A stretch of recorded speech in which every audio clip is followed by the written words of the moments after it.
So, what do you like to be called? Gaga. Gaga. Yeah. So I don't have to say Lady Gaga. No, I don't like that, actually. I don't know why, but it feels so weird when people call me lady. Lady Yeah. Gaga. Okay. So formal. So Gaga. Yeah. Can you believe your life right now? No. No. I really feel so blessed, and every day I can't believe the amazing fans I have. I'm so lucky. Yeah. Do you wake up and feel like, obviously, when you were creating this in your own mind, that's fascinating that you and James Cameron, you know, two visual artists are on in your own separate fields. But when you were creating this, you were doing it in a way that you wanted to express a part of you that needed to be expressed, obviously. I've always been a really creative person and a very visual person, and something that some people don't always know about me is that I put a lot of thought behind all my performances. It's actually funny you bring up James Cameron, because I've been talking about how I wanted to paint myself blue for a performance for the longest time, and everyone's like, no, you can't paint yourself blue, and I've been preparing to do it, and then Avatar came out. And Avatar. I told you! Yes. I know. Great minds think alike. So where does Gaga come from? The Queen song Radio Gaga. It was just a nickname that my friends had for me in New York, and my producer, and it just kind of stuck with me. It was nice having a space for myself where I could feel safe and not feel like such a freak all the time. So tell me this, when you first performed, I heard your father thought that you had lost your mind, right? Yeah. Because you had on, what were you wearing? I was wearing a leopard G-string. A leopard G-string. At a nightclub with Lady Starlight, and we were wearing Indian headdresses, dancing to Run to the Hills by Iron Maiden. And your father said? He just thought I was completely nuts. He didn't get it, you know? And I don't know if I really got it. I just know I really wanted to do it, and I believed in it.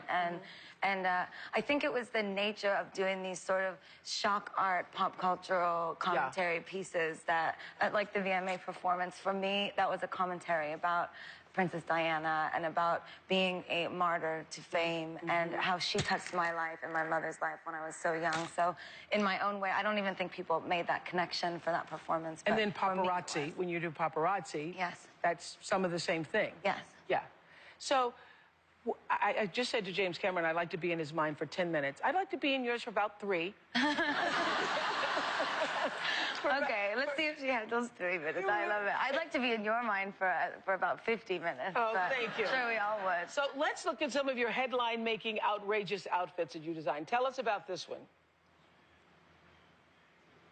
Oh, yeah. Well, that's Alexander McQueen, and I added the hat to it. It's an archive. It's the oldest archive in the McQueen collection, and it was meant to be a continuation of the VMA performance. So after I, the princess, had been murdered by the paparazzi, the red lace was meant to symbolize sort of my eternal martyrdom. And this? Well, that's, you know, well, that's Jean de Castelbalzac's outfit, and I don't like to wear fur, so it was my way of making a comment about fur, because it looks like a bunch of dead Muppets. Like a bunch of dead Muppets. Yeah. Absolutely. Oh, that's the Queen. Well, I kind of wanted to do an homage to the Queen. Yes.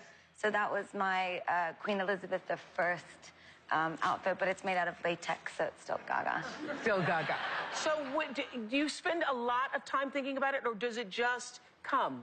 The outfits, the creative expression? The inspiration comes naturally, but I put a lot of time and effort into everything I do, and to the point that I do nothing else. I mean, I wake up in the morning and I work creatively all day on all future things that I'm doing. So what's a day like? You're thinking about?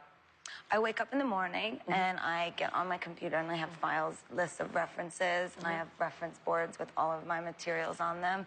And I basically call the House of Gaga all day and argue with them about what I want to do while they tell me, you can't do that. And I say, yes, I can bleed to death on domestic television if I want to. So, you know, for me, it's all about, you know, being provocative is not just about getting people's attention. It's about really saying something that affects people in a real way, in a positive way. Right. So all the things that I do in terms of the fame and in terms of the fame monster, it's meant to sort of make it a bit easier to swallow this kind of horrific media world that we live in. We'll have more with Lady Gaga when we come back. We'll be right back.